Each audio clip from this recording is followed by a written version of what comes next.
اعوذ باللہ من الشیطان الرجیم بسم اللہ الرحمن الرحیم صلو علی الحبیب صلی اللہ تعالی علیہ وآلہ واصحابہ وسلم۔ پیارے دوستو، مزید ویڈیوز دیکھنے کے لیے ہمارے اس چینل کو سبسکرائب کر لیں اور بیل آئیکن کے بٹن کو دبا دیں تاکہ ہماری ہر آنے والی ویڈیو کا نوٹیفیکیشن آپ کو مل سکے۔ چلتے ہیں آج کے ٹاپک کی طرف۔ حضرت آدم علیہ السلام اللہ تعالیٰ نے بنی نوع انسان کی رہنمائی کے لیے کم و بیش 1,24,000 انبیاء علیہ السلام کو مبعوث فرمایا۔ انبیاء کرام کی بعثت کے سلسلہ حضرت آدم علیہ السلام سے شروع ہوا۔ اس مبارک سلسلے کا اختتام حضرت محمد صلی اللہ علیہ وسلم کی ذات اقدس پر ہوا کہ آپ صلی اللہ علیہ وسلم خاتم النبیین ہیں۔ قرآن کریم میں متعدد انبیاء کرام کے اسماء گرامی مذکور ہیں، جبکہ بعض انبیاء کرام کے نام احادیث مبارکہ میں بھی ملتے ہیں۔ ان برگزیدہ ہستیوں نے ایک طرف لوگوں کو اللہ کے پیغام سے روشناس کروایا تو دوسری طرف خود کو نمونے کے طور پر پیش کیا تاکہ ان کی پیروی سے دنیا اور آخرت میں کامیابی حاصل کی جا سکے۔ نالج ہوم کی ٹیم اپنی روایات کا تسلسل برقرار رکھتے ہوئے آج سے ان مقدس اور پاک باز ہستیوں کے مشک بار تذکرے پر مشتمل ایک نئے سلسلے قصص الانبیاء کا آغاز کی سعادت حاصل کر رہا ہے۔ امید ہے ناظرین و سامعین حسب سابق ہمارے اس سلسلے کو پسند کرتے ہوئے اپنی قیمتی آراء سے نوازتے رہیں گے۔ پیارے دوستو، ایک بات ذہن نشین رہے کہ یہ کوئی تحقیقی مضامین نہیں بلکہ عام فہم انداز میں انبیاء کرام علیہ السلام کے ایمان افروز قصص و واقعات اور حالات زندگی پیش کرنے کی ایک کوشش ہے۔ آسمان دنیا کی گہما گہمی کسی بڑی خبر کی نوید سنا رہی تھی۔ جوں جوں وقت گزرتا جا رہا تھا، تسبیح و تحلیل میں مصروف فرشتوں کے تجسس اور بے چینی میں اضافہ ہوتا جا رہا تھا۔ نظریں بیت المعمور پہ تھیں اور کان اللہ کی پکار کے منتظر تھے۔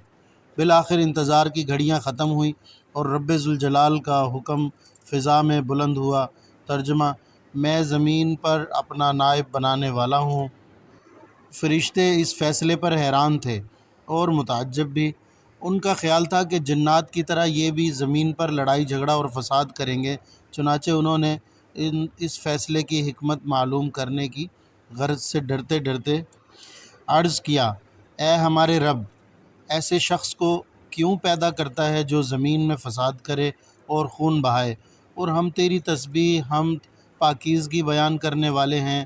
اللہ تعالیٰ نے فرمایا: جو میں جانتا ہوں تم نہیں جانتے۔ تخلیق آدم علیہ السلام۔ اللہ تعالیٰ نے حضرت جبرائیل علیہ السلام کو حکم دیا کہ کرۂ ارض سے مٹی لے کر آؤ۔ حضرت ابو موسیٰ اشعری سے روایت ہے کہ نبی کریم صلی اللہ علیہ وسلم نے ارشاد فرمایا: اللہ تعالیٰ نے حضرت آدم علیہ السلام کو ایک مٹی یعنی خاک سے پیدا فرمایا۔ یہ مٹی تمام روئے زمین سے حاصل کی گئی تھی۔ یہی وجہ ہے کہ حضرت آدم علیہ السلام کی نسل میں مختلف رنگ و زبان کے لوگ پائے جاتے ہیں۔ حضرت ابو ہریرہ رضی اللہ تعالیٰ عنہ سے روایت ہے کہ حضور اکرم صلی اللہ علیہ وسلم نے فرمایا: جب اللہ پاک نے آدم علیہ السلام کو پیدا فرمایا اور ان میں روح پھونکی تو ان کو چھینک آئی، جس پر انہوں نے الحمدللہ کہا۔ یوں سب سے پہلے ان کے منہ سے اللہ کی حمد نکلی، پھر اللہ نے برحمک فرمایا۔ اللہ تعالیٰ نے حضرت آدم علیہ السلام کو 4 عظیم شرف اور مرتبے عطا فرمائے۔ ہمیں علم نہیں سوائے اس کے جو تو نے ہم کو سکھایا ہے، بے شک آپ بڑے علم و حکمت والے ہیں۔ پھر اللہ پاک نے حضرت آدم علیہ السلام کو حکم دیا کہ ان چیزوں کے نام بتا دو، سو انہوں نے ان سب چیزوں کے نام بتا دیے۔ اللہ تعالیٰ نے تمام فرشتوں کو حکم دیا کہ آدم علیہ السلام کو سجدہ کرو، تو ابلیس کے سوا سب نے سجدہ کیا۔ اس نے انکار کر دیا اور تکبر کیا اور وہ کافروں میں ہو گیا۔ اللہ پاک نے ابلیس سے پوچھا: جب میں نے تجھ کو حکم دیا تھا تو کس چیز نے تجھ کو سجدے سے باز رکھا؟ اس نے کہا میں اس سے افضل ہوں، تو نے مجھے آگ سے پیدا کیا ہے اور اسے خاک سے۔ اللہ پاک نے فرمایا تو بہشت سے اتر جا، تجھے حق نہیں کہ تو یہاں رہ کر غرور کرے، بس نکل جا، بے شک تو ذلیلوں میں سے ہے۔ اس نے کہا مجھے اس دن تک مہلت عطا فرمائیے جس دن قیامت آئے گی۔ اللہ نے شیطان کو مہلت عطا فرما دی تو اس نے کہا اب میں تیرے بندوں کو قیامت تک بہکاؤں گا، آگے سے، پیچھے سے، دائیں سے، بائیں سے۔ اللہ نے فرمایا جو لوگ تیری پیروی کریں گے میں تجھ سمیت ان سب سے جہنم بھر دوں گا۔ سورہ اعراف میں یہ مضمون ہے۔ ابلیس اور شیطان ایک ہی صفت اور حقیقت کے دو ایسے نام ہیں کہ جس کا کام اللہ کے بندوں کو ورغلانا، شر پھیلانا، انہیں اللہ سے باغی کر کے برائی کے کاموں کی جانب راغب کرنا ہے۔ یہ انسان کا وہ ازلی دشمن ہے جو قیامت تک اس کا پیچھا نہیں چھوڑے گا۔ حضرت عائشہ صدیقہ رضی اللہ تعالیٰ عنہ سے روایت ہے کہ نبی کریم صلی اللہ علیہ وسلم نے فرمایا کہ فرشتے نور سے، آدم مٹی سے اور ابلیس آگ سے پیدا کیا گیا۔ حضرت عبداللہ بن عمر رضی اللہ تعالیٰ عنہ فرماتے ہیں کہ جنات حضرت آدم علیہ السلام سے 2000 سال پہلے دنیا میں آباد تھے، جنہوں نے دنیا میں دنگا فساد مچا رکھا تھا۔ چنانچہ اللہ پاک نے فرشتوں کے ایک لشکر کو دنیا میں روانہ کیا جنہوں نے ان جنات کو مار مار کر سمندری جزیروں اور ویران علاقوں میں بھگا دیا۔ حضرت سعید بن منصور کا قول ہے کہ اس موقع پر بہت سے جنات قتل کیے گئے اور کچھ گرفتار بھی ہوئے۔ ان ہی میں سے ایک ابلیس بھی تھا جو ابھی بچہ تھا، اسے آسمان پر لا کر رکھا گیا۔ یہ فرشتوں کے ساتھ عبادت میں مصروف ہو گیا اور بہت جلد علوم کا ماہر اور عبادت گزار بن گیا۔ چنانچہ اسے آسمانوں میں معلم الملکوت کے نام سے پکارا جانے لگا۔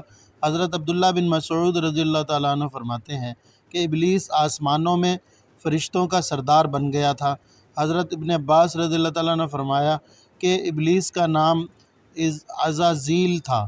سورۃ الکہف آیت 50 میں ہے بھی اللہ نے فرمایا کہ ابلیس جنات میں سے تھا۔ تفسیر ابن جوزی میں حضرت عبداللہ بن عباس رضی اللہ تعالیٰ عنہ سے روایت ہے کہ نبی کریم صلی اللہ علیہ وسلم نے فرمایا شیطان آدمی کے جسم میں خون کی طرح سرایت کر جاتا ہے، بندے کا دل اس کا خاص ٹھکانہ ہے۔ تاہم شیطان کو اتنی قوت حاصل نہیں ہے کہ وہ انسان کو راہ حق سے زبردستی ہٹا دے۔ یہ دوسری بات ہے کہ وہ لوگوں کے دلوں میں وسوسے اور برے خیالات ڈال کر انہیں برائی کی طرف راغب کرتا رہتا ہے، اور یہی بندوں کا امتحان ہے۔ حضرت آدم علیہ السلام اور حوا علیہ السلام جنت میں، میاں بیوی تو جنت میں تمام آسائشیں، نعمتیں موجود تھیں، لیکن اس کے باوجود آدم علیہ السلام تنہائی اور اجنبیت محسوس کرتے تھے۔ چنانچہ اللہ تعالیٰ نے ان کی تنہائی دور کرنے کا بندوبست فرمایا، حضرت حوا کو پیدا کر دیا۔ محمد بن اسحاق حضرت ابن عباس رضی اللہ تعالیٰ عنہ سے روایت کرتے ہیں کہ حضرت حوا علیہ السلام کو حضرت آدم علیہ السلام کی بائیں طرف کی چھوٹی پسلی سے پیدا کیا گیا جب کہ وہ سو رہے تھے۔ پھر اللہ تعالیٰ نے حضرت آدم علیہ السلام کو حکم فرمایا کہ وہ ان کی بیوی جنت میں سکونت فرمائیں، اور فرمایا جہاں سے چاہو بلا روک ٹوک کھاؤ، لیکن اس درخت کے پاس نہ جانا ورنہ ظالموں میں سے ہو جاؤ گے۔ حضرت آدم علیہ السلام اور حضرت حوا علیہ السلام بڑے آرام و سکون سے جنت میں رہنے لگے۔ روایت میں ہے کہ حضرت آدم علیہ السلام 100 سال یا 60 سال جنت میں رہے۔ اس عرصے میں دونوں پر جنت کے کسی بھی حصے میں جانے پر پابندی نہ تھی سوائے شجر ممنوعہ کے۔ شیطان اب ان دونوں کا کھلا دشمن تھا اور اپنی سزا کا بدلہ لینے کے لیے بے قرار بھی تھا۔ اس کی شدید خواہش تھی کہ یہ اللہ کے حکم کی خلاف ورزی کریں۔ پھر شیطان نے ان دونوں کے دلوں میں وسوسہ ڈالا تاکہ ان کی شرم گاہیں جو ایک دوسرے سے پوشیدہ تھیں بے پردہ ہو جائیں۔ اس نے انہیں کہا تمہارے رب نے تم دونوں کو اس درخت سے اس لیے منع فرمایا کہ کہیں یہ پھل کھا کر تم دونوں فرشتے نہ بن جاؤ۔ کہیں ہمیشہ زندہ رہنے والوں میں سے نہ ہو جاؤ۔ شیطان کی ان باتوں نے حضرت حوا علیہ السلام کو سوچنے پر مجبور کر دیا، اور پھر شیطان کی مسلسل تواتر کے ساتھ سازشیں رنگ لائیں، اور اس نے حضرت حوا علیہ السلام کو پھل کھانے پر راضی کر لیا۔ ایک دن حضرت حوا علیہ السلام نے حضرت آدم علیہ السلام سے کہا کہ ہم اس شجر ممنوعہ کا ذرا سا حصہ کھا کر تو دیکھیں، آخر وہ کیا راز ہے جو اللہ نے اسے کھانے سے منع فرمایا ہے۔ شروع میں تو حضرت آدم علیہ السلام کے لیے قطعی طور پر تیار نہ تھے، لیکن پھر حضرت حوا علیہ السلام کے مسلسل اصرار پر بادل نخواستہ وہ بھی راضی ہو گئے۔ ابھی ان دونوں نے پھل کو پورے طور پر چکھا بھی نہ تھا کہ ان کی سطر گاہیں ایک دوسرے پر عیاں ہو گئیں، جس پر دونوں بدحواسی اور پریشانی میں جنت کے درختوں کے پتے توڑ کر اپنے بدن چھپانے لگے۔ اللہ پاک نے دونوں کو پکارا اور فرمایا، کیا میں نے تم کو منع نہیں کیا تھا کہ اس درخت کا پھل نہ کھانا اور شیطان کے ورغلانے میں نہ آنا؟ یہ تمہارا کھلا دشمن ہے۔ دونوں نے جب اللہ کی پکار سنی تو مارے خوف الہی کے کانپ اٹھے، نہایت لاچارگی اور عاجزی سے اپنی خطا پر نادم و شرمندہ ہوتے ہوئے بارگاہ خداوندی میں عرض کیا، اے ہمارے رب، ہم دونوں سے بہت بڑی غلطی ہو گئی ہے۔ اب اگر آپ نے ہم پر رحم و کرم نہ کیا اور معاف نہ فرمایا تو ہم تباہ و برباد ہو جائیں گے۔ حق تعالیٰ نے فرمایا کہ اب تم دونوں ایک خاص مدت تک زمین پر ہی رہو گے، جہاں تم ایک دوسرے کے دشمن ہوگے، اور وہاں ہی مرنا ہے اور اسی میں سے پھر پیدا ہونا ہے۔ چنانچہ دونوں کو زمین کی طرف روانہ کر دیا گیا۔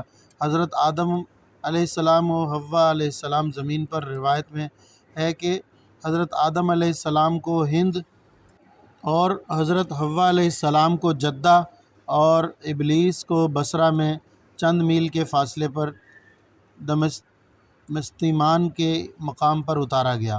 حضرت سعدی رحمۃ اللہ علیہ فرماتے ہیں کہ جب حضرت آدم علیہ السلام جنت سے ہند میں اترے تو ان کے پاس حجر اسود تھا اور جنت کے درختوں کے پتوں کی ایک مٹھی بھی تھی۔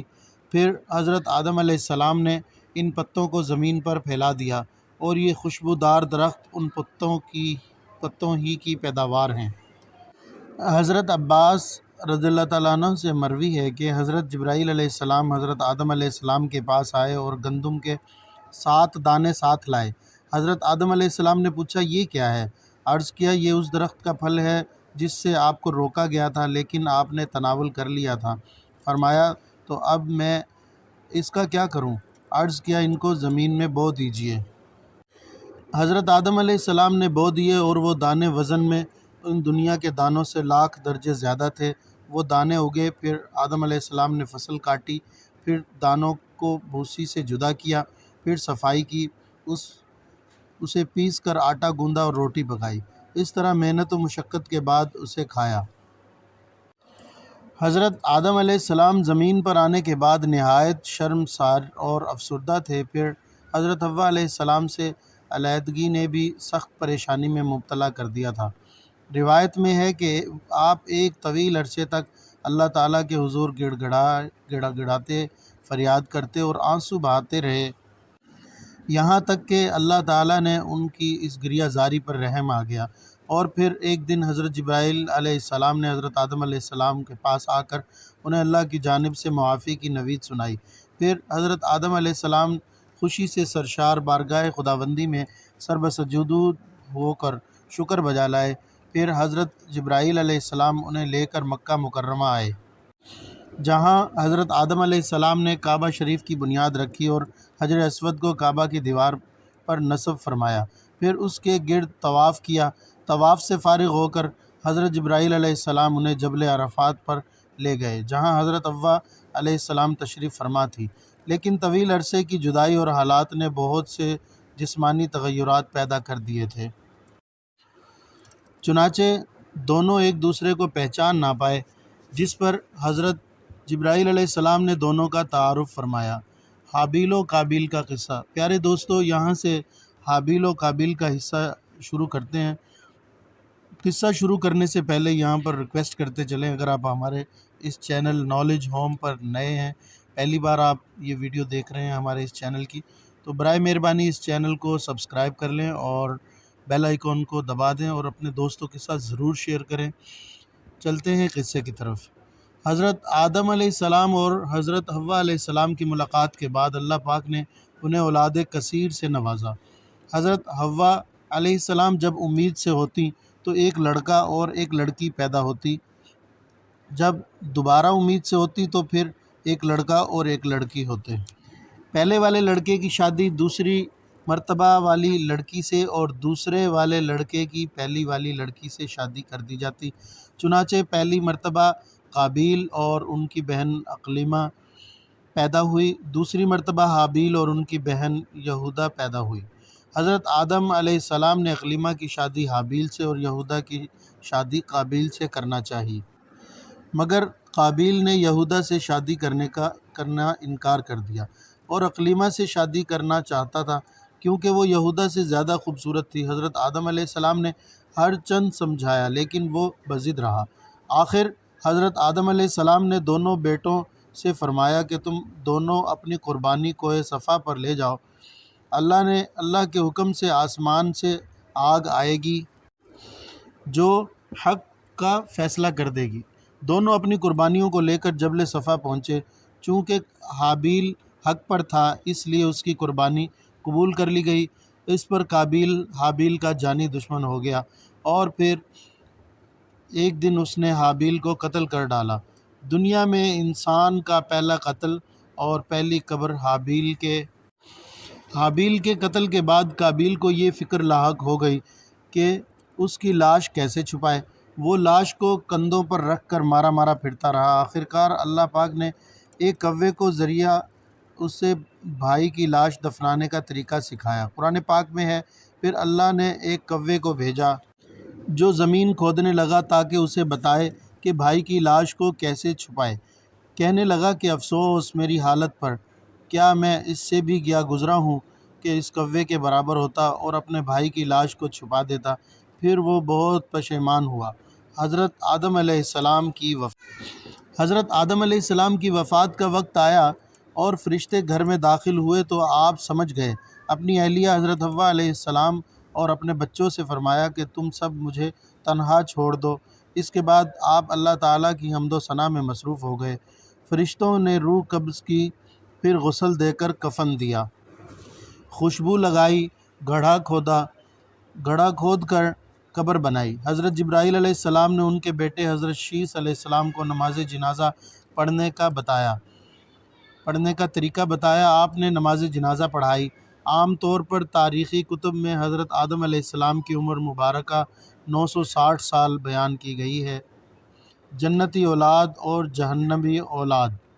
معراج سفر میں نبی کریم صلی اللہ علیہ وسلم جب پہلے آسمان پر پہنچے تو وہاں آپ صلی اللہ علیہ وسلم نے حضرت آدم علیہ السلام کو دیکھا جن کے دائیں جانب بھی لوگوں کی جماعتیں تھیں اور بائیں جانب بھی۔ آپ صلی اللہ علیہ وسلم نے دیکھا کہ حضرت آدم علیہ السلام جب دائیں جانب دیکھتے ہیں تو ہنستے ہیں اور بائیں جانب دیکھتے ہیں تو روتے ہیں۔ حضرت صلی اللہ علیہ وسلم فرماتے ہیں کہ میں نے حضرت جبرائیل علیہ السلام سے پوچھا، ہے جبرائیل یہ کیا ہے؟ انہوں نے کہا یہ حضرت آدم علیہ السلام ہیں اور یہ ان کی اولاد کی روحیں ہیں۔ جب دائیں جانب دیکھتے ہیں جو جنتی ہیں تو ہنستے ہیں اور جب بائیں جانب دیکھتے ہیں جو جہنمی ہیں تو روتے ہیں۔